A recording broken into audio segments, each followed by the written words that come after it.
मित्रों, जय श्री कृष्ण। मित्रों, मैं आपको कोरोना वायरस के बारे में कुछ बातें बताना चाहता हूं और कुछ निवेदन करना चाह रहा हूं आपसे।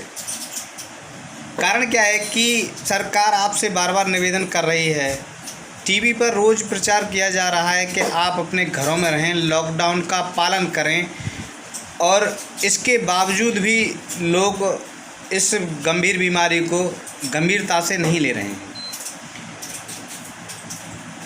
इससे ये सिद्ध होता है कि हम लोगों को इस बीमारी के बारे में अधिक पता नहीं है, या इस बीमारी को हम समझ नहीं रहे हैं, गंभीरता से ले नहीं रहे हैं। हम इस बीमारी को, महामारी को अभी केवल मजाक समझ रहे हैं। लोग समझ रहे हैं कि ये केवल सरकार मतलब ऐसे ही हमसे कहती रहती है, कुछ नहीं होता, कुछ नहीं होता। टीवी वाले वैसे ही फिजूल में कह रहे हैं, पुलिस वाले बेकार में आके रोक रहे हैं, या ये है अमेरिका में जो फैल रहा है इसको देख रहे हैं, बोलो अरे अमेरिका से हमको क्या लेना है, या इटली में क्या हो रहा है, इससे हमें कोई लेना देना नहीं। मित्रों, मैं इतना कहना चाहता हूँ आपसे, ये बीमारी कितनी भयंकर है। ये बीमारी है आपको टच करने से, छूने से। किसी भी चीज़ को यदि कोई कोरोना संक्रमण व्यक्ति छू लेता है, टच कर लेता है, तो उसके वायरस उसी व्यक्ति पर या वस्तु पर रह जाते हैं। जब हम उसी चीज़ से किसी दूसरी चीज़ को छूते हैं तो वो तीसरे व्यक्ति पे पहुंच जाती है, तीसरी वस्तु पर पहुंच जाती है। इस तरीके से इसकी एक चेन बन जाती है। अब इस बीमारी से चेन बनने से क्या है कि जैसे कि अभी आप बीमार हो गए, चलो कोई दिक्कत नहीं, आप बीमार हो जाओगे, अपना इलाज कराओगे।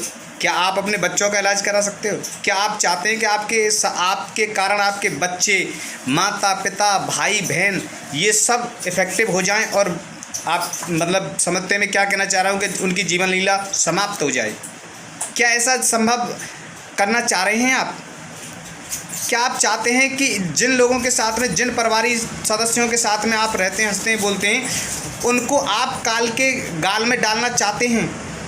मित्रों, सबसे पहले क्या होगा कि ये बीमारी हमको जब हो जाएगी, संक्रमित हम हो जाएंगे, तो सबसे पहले ये बीमारी हमारे परिवार के सदस्यों को होगी, हमारे बच्चों के साथ में होगी, हमारे माता पिता को होगी, हमारे बीवी को होगी, हमारे भाई को होगी, हमारी बहन को होगी, क्योंकि हम सबसे ज़्यादा उन्हीं के करीब रहते हैं, उन्हीं के पास रहते हैं।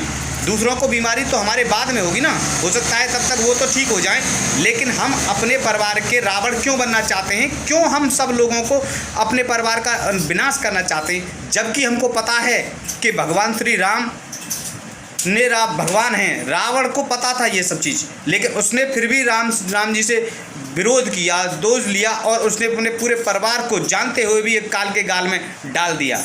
उसको बहुत लोगों ने समझाया, लेकिन किसी की उसने नहीं मानी। इसी प्रकार से ये हम जानते हैं, सरकार आपको समझा रही है, सब कुछ सबको बता रही है, आप क्यों रावण बनना चाहते हैं? अपने परिवार के विलन क्यों बनना चाह रहे हो?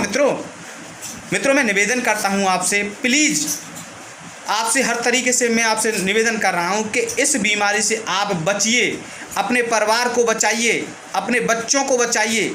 उनकी प्यारी प्यारी मुस्कान जो आपके सामने वो बिखेरते हैं, अपने माता पिता का आपको सहारा बनना है, ना कि उनका दुश्मन नहीं बनना है। मित्रों, एक और बात कहना चाहूँगा, जो लोग लॉकडाउन का पूर्णतः पालन कर रहे हैं, सही ढंग से उसका पालन कर रहे हैं और लोगों को प्रेरित कर रहे हैं पालन करने के लिए, उनसे मैं एक बार ये कहना चाहूँगा कि ऐसे ही जिस तरीके से आप लोगों को प्रेरित कर रहे हैं इस लॉकडाउन का पालन करने के लिए, उनको जागरूक करते रहिए, और लेकिन सोशल डिस्टेंस का पालन करते रहिए। बाहर घूमिए मत, बाहर बिल्कुल निकलना नहीं है। आपको सोशल डिस्टेंस का पालन करने के लिए सोशल मीडिया से ही आपको कहना होगा। दूसरी बात यह कहना चाहूँगा, जो लोग बाहर से हमारे गांव में या हमारे परिवार में या कहीं से आ रहे हैं, उन लोगों को भी डॉक्टर के पास भेजना है, उनको इलाज कराना है। ये कोई बीमारी ऐसे तो है नहीं कि भाई कोई बहुत बड़ी बीमारी हो, कोई एड्स तो है नहीं जिससे कि हमारी मान सम्मान को हानि पहुंचेगी। ये बीमारी है, वायरस है, आ गया है, इससे हमको सबको निपटना है, जूझना है, और इससे पार होना है।